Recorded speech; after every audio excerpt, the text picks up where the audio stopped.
উৎসৱত এইবাৰ Eiffel tower. ভোগৰ উৎসৱ ভোগালীক আদৰিবলৈ ৰাজ্যৰ প্ৰান্তে প্ৰান্তে আৰম্ভ হৈছে ব্যাপক প্ৰস্তুতি।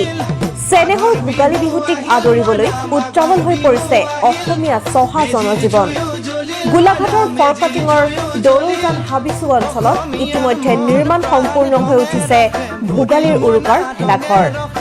পেৰিছৰ আইফেল টাৱাৰৰ আৰ্হিত গাঁওবাসীয়ে নিৰ্মাণ কৰিছে এটা আটকধুনীয়া ভেলাঘৰ।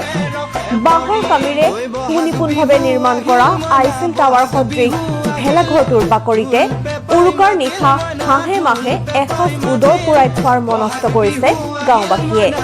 বিহুলৈ কিছুদিন বাকী আছে যদিও বৰ্তমান ভেলাঘৰটোৰ বাকৰিত বিৰাজ কৰিছে এক উৎসৱমুখৰ পৰিৱেশৰ।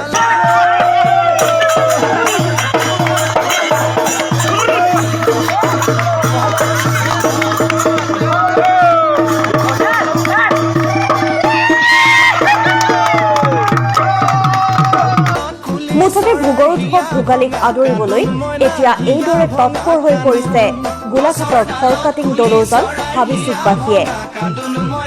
News desk report DNA news.